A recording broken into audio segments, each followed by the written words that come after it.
Hi, my name is Avery Maynard, and I will be giving an oral presentation on osmosis and reverse osmosis. To start, osmosis is the diffusion of water through a semi-permeable membrane. It goes through a concentration of higher to lower, and the semi-permeable membrane is usually the plasma membrane of a cell. There are two types of osmosis.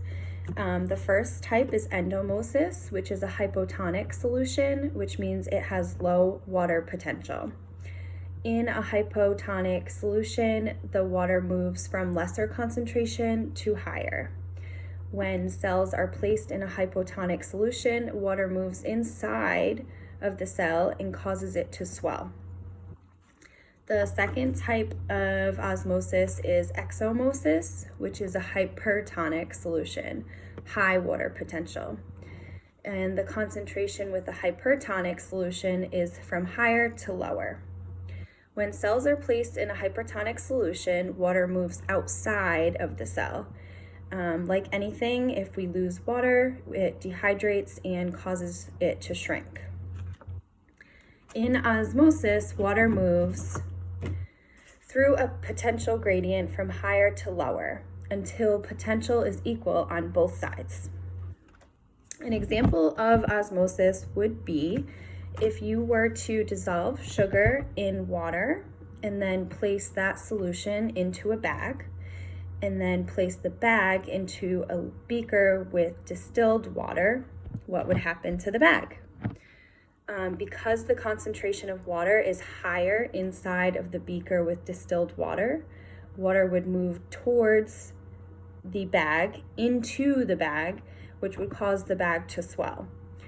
The water moves into the bag because it's trying to equalize the potential with the bag of sugar water and with the distilled water in the beaker. Opposite of osmosis is reverse osmosis. Reverse osmosis occurs against a water gradient. Pressure increases on the side with the lower potential. So in reverse osmosis, if you had salt, it would keep the salt on the side with the low potential.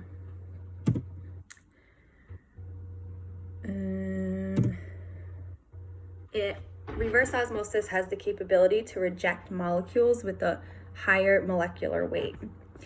The increase of pressure allows smaller molecules to pass through a semi-permeable membrane, and it keeps the large particles inside the membrane, and they are then discarded. So I do have an example of reverse osmosis that I drew here.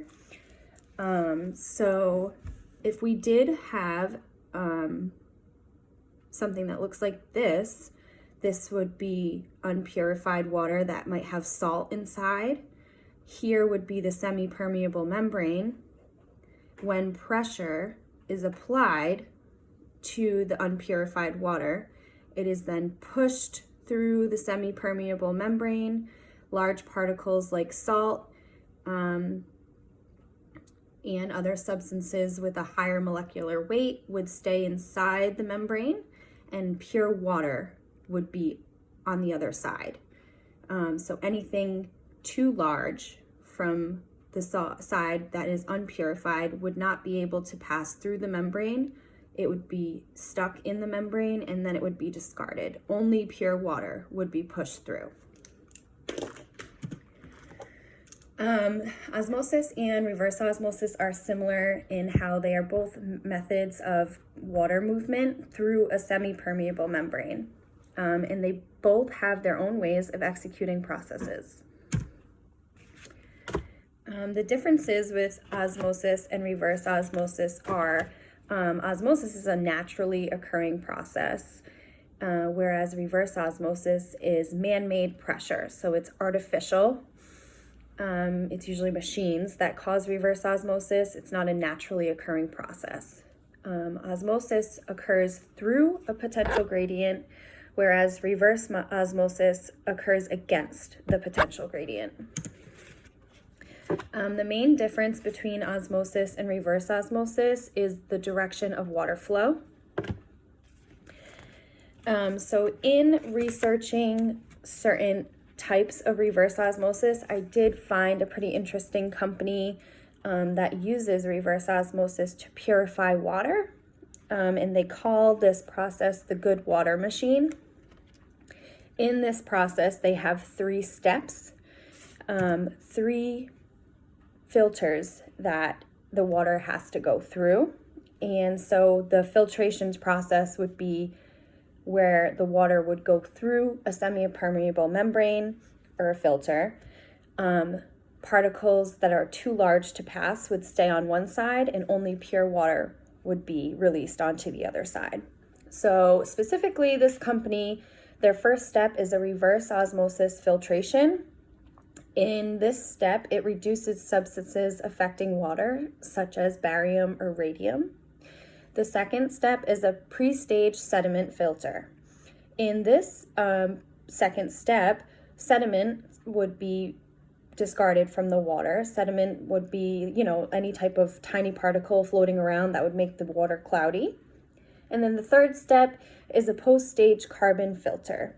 In this step, elements that are responsible for poor taste and foul odor would be stuck inside the semi-permeable membrane or a filter, and only the pure water would be passed through.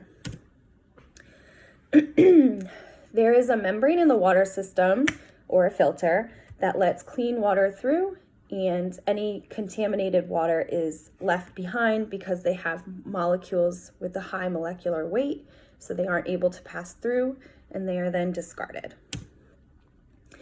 There is some controversy with reverse osmosis. Some may think that while it's taking out certain elements that are not good for us, it's also taking out certain things that are essential, things like calcium or magnesium that are naturally occurring in the water. It's also thought to lower pH of the water, and this can be hazardous because if the water has too low of a pH, human absorption of certain toxic metals and chemicals, the risk is increased. Water with a low pH can also cause damage to the skin and the organ linings, and certain aquatic organisms obviously are not able to survive in water with a pH that is too low or too high. So that concludes my oral presentation. Thank you.